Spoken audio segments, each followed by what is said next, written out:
I discovered it. I went to a graduation party for a friend of mine's son who had joined here, and I met Anthony Johnston and Alec, actually, and they said, "Oh, you should come on in, you should come on in."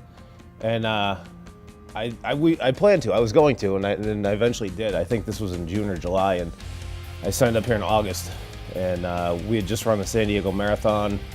We were looking for something to do, just for fun, something to do, and they talked me into coming here, and was pretty much hooked right away, and I've been here ever since. The people were great. Anthony Johnston in particular welcomed me like I was a long-lost family member, and everybody was super friendly, super nice.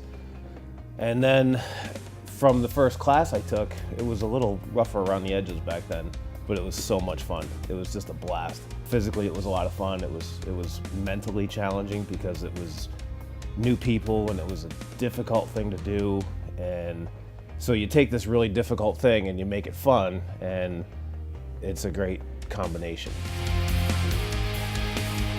We're not one of those couples that needs their own space. We're pretty tight. I think I was here 7 or 8 years before she even stepped foot in the place. She always hung around, you know, back when we used to do a lot of MMA fights and grappling matches, she always went along.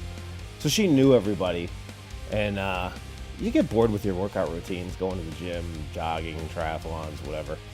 And so she tried the kickboxing classes here, and actually Muay Thai with Kevin Seaman. She tried that and enjoyed it. And just like everybody else, they see us over on the other side doing jiu-jitsu, and they think, what are they doing over there? I kind of want to try that. Well, let's go check that out. And they did, and eventually almost everybody ends up in the jiu-jitsu side. And that's what happened to her. She saw what we're doing and thought, oh, I'm going to try that. And like a lot of people, got hooked. You realize it's not a physical thing, it's a mental thing. It's a mental game. You don't lose because you're small or weak, or you lost because you didn't know something, or you didn't know how to deal with something they threw at you. I always will call this my home school. I'll always call Ken my instructor, even though Steve has taught me, Dennis has taught me, Joe's taught me, Ben. I've learned from everybody here. I always consider Ken my instructor. I always consider this my home school. This is always going to be home, and this is always going to be my family. For a guy who's not from here, and my wife's not from here either, so she has no family here. This is family for us. My best friends are here. You know, all my closest friends are here. I'm happy to finally be here. It's a nice achievement, but again, I don't feel like I'm, you know, I always thought of black belts as, okay, those guys know everything. They can do everything. There's no question they can't answer. There's no move they don't know. And now that I'm here, I realize there's a ton I don't know, and I just, like I said, the closer I've gotten to becoming a black belt, the further I feel like I am from being a black belt.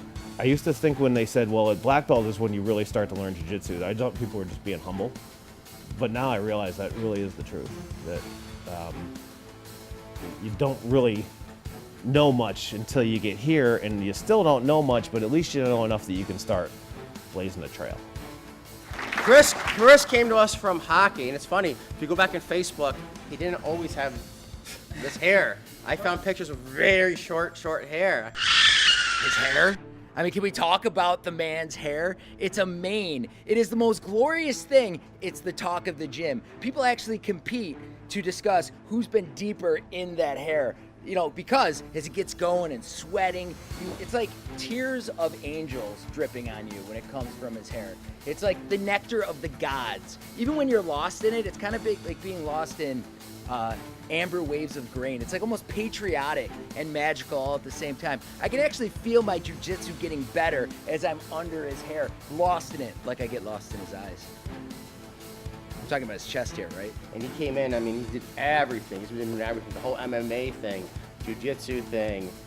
I remember doing crazy full contact and sparring with Tandem one day, and walking into a kick. It was one of the craziest things I've ever seen. But he's been there, the MMA program, everywhere. Oswego, helping Dennis and everyone out with. If any of us needed anything, he's right there, you know, for you to help you out. And I remember distinctly when I knew he was going to be around, it was like he was a blue belt. I can't remember who he was grappling. He was grappling someone higher, and he got out of this arm bar. The guy was going for an armbar, he got out of it. And I remember that night because he was kind of close to when he got his blue belt and talking to Phil, because he had traveled a lot and been down to balance. I'm like, Phil, what's your feelings on Chris before I can finish my sentence? Phil was like, oh yeah, I've been meaning to talk to you about that. you got to give him a purple belt. You know, he comes down here and there's some black belts he's tapping out. This one was a blue belt. And so, yeah, you got to do something. You got to give him a purple belt. And, I mean, I was going to give him a purple belt anyway, but that was the final push I needed to hear. He's here all the time. I know he's hurting right now. We both have arthritic shoulders. His, I think, are worse than mine. Dennis, anything else you want to say? Just so you guys know, a lot of people don't know because the MMA program here was like a quiet underground thing for the crazy people. If it wasn't for Chris, I wouldn't have lived out a lot of my dreams as a coach, and the MMA program wouldn't have existed. He kept it alive when I couldn't coach, when I couldn't be there, and he fulfilled everything I wasn't good at.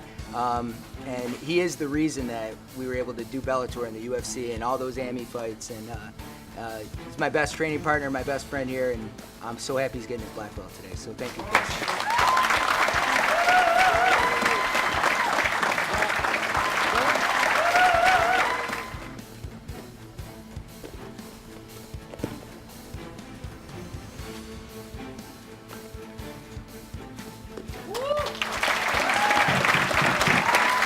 I'm just having fun. I've always just been having fun. To me, this has not been work at all.